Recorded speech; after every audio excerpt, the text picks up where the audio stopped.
Okay, user metrics. User metrics are really fun because this is where we get into dynamic variables and things that people are actually doing on your website. And now it's actually contributing to search engine rankings. It didn't used to be that case. It used to be nothing but static variables, static elements that Google would pay attention to. How much content's on the page, how many links, and so on and so forth.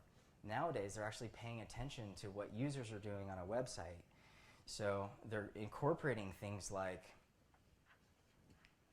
site, the engagement on the site, how many pages are being viewed, how long people spent on the website itself, whether or not they left immediately or stayed on there for a while. So they have always sought user feedback to improve the quality of their results. They do this in paid search, so they do this in Google AdWords. They actually reposition your Google ad based on how many times people click it. So they're improving the quality of their results based on user feedback. And that's what they care about. They care about what users actually do, not what you think they do. So the things that matter for search engine optimization are the click-through rate from the search engine results pages. That's what SERPs stands for, if anybody doesn't know. Search engine results pages being, you search for something on Google, that's your search engine results page. You click through to a listing, that's a click-through rate. Okay? So this is influenced by things like the position in the actual page. Higher ranked pages get more clicks. The title of the page, the description of the page, and the URL. How many times have you done a search and you clicked on something below the first listing because it just appeared more attractive?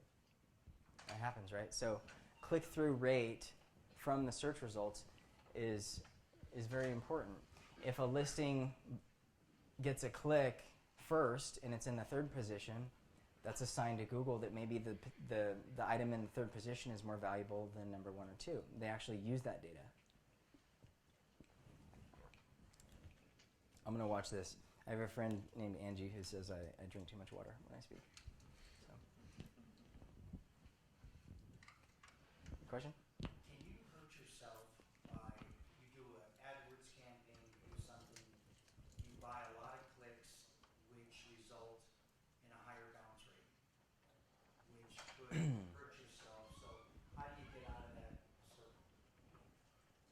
Yeah, that can hurt you.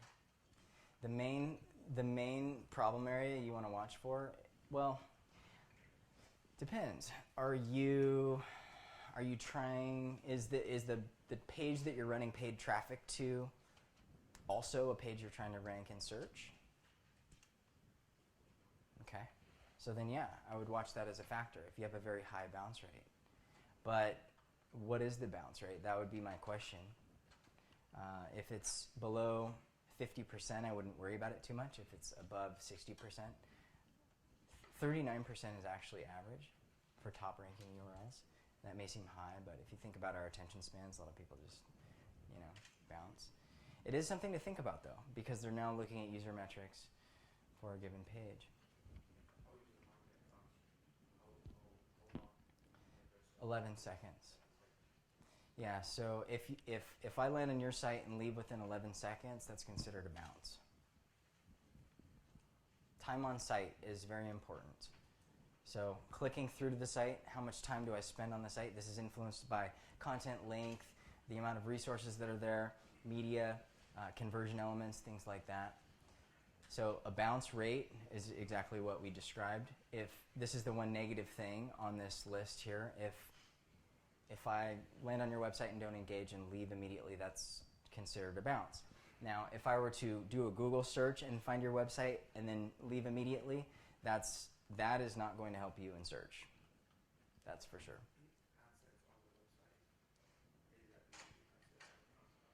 AdSense? The question is, I'll repeat questions. I just realized that I probably should do that. Question is, if somebody lands on the website and clicks an AdSense ad immediately, is that considered a bounce? No. Did they come from search? No. because they clicked a resource on your page. So a bounce is essentially the back button.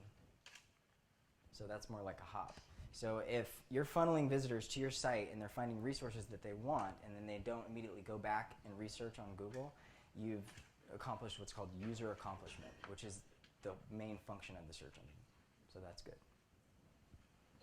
You can see how there's all these, varying criteria. It's very interesting. So this is this is a graph provided by Search Metrics. These are ranking positions right here. And this is the click-through rate per position. So that's a 30% mark. So that's essentially 32% of people on any given search are clicking the first listing. Then it drops down to about 15% in the second listing, 10% in the third listing, less than 10% and all the way down to below 5% in the fifth position. A lot of you thinking about this are probably having a shocker because you're number 4 on Google and you think you're getting all the traffic from your search terms that have thousands of searches. Newsflash, you're only getting about less than 10%. So it's important to understand that. The first position has a lot of value. We value it. So there's some interesting conclusions that can be drawn from this. One is that, the obvious one, higher ranked sites get more traffic. The other conclusion that's less obvious is that Google has click-through rate expectations for a given ranking position. And what I mean by that is if you are ranked number 2, but you are getting a 5% click-through rate, Google can see that. So maybe you're better positioned at number 5. Kind of a scary thought. So it's important to understand how your listings appear in search, because on the other side of that, you may be positioned number 5, but if you can create a title and a description and a URL that's more attractive to visitors in that given search, and you start getting a 15% click-through rate, Google's going to readjust you to a higher position based on user feedback. Does that all make sense? Okay. Hierarchy of importance, click-through rate being the number one things. There's other things that apply to user metrics, like number of clicks within a page, how much time is spent on a page, comments on content. So any actions that people take on your website are really important. Navigational searches are something that we're not going to talk a whole lot about, but a navigational search for your business might look like your business name, and this is a Google search, your business name space products, or your business name space contact page. That's essentially a navigational search. Google can see that stuff, and it counts in your favor from a branding and SEO perspective. This is just a page describing what user testing and increasing user metrics could potentially look like. It's important to understand your search environment first and foremost, so that you can get a good feel for what your visitors are doing, the nature of your visitors, the nature of the other content that is out there. But this particular example is an eye tracking case study where a diaper company had a baby picture and a headline, and they weren't getting the clicks or the conversions that they wanted on that particular headline, so they simply rotated the baby facing the headline and look at where the eyes started going. So there's a lot of things you can do with tools like this.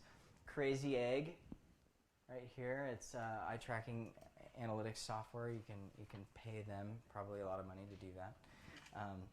There's also more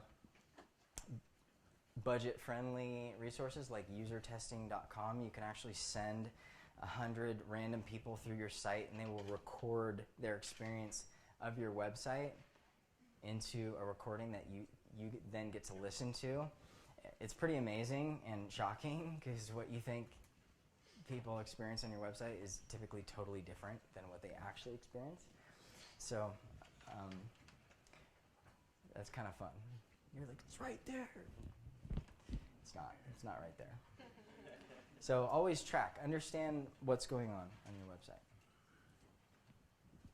On average, top ranking URLs receive 101 second visit. and less than 37% of people bounce.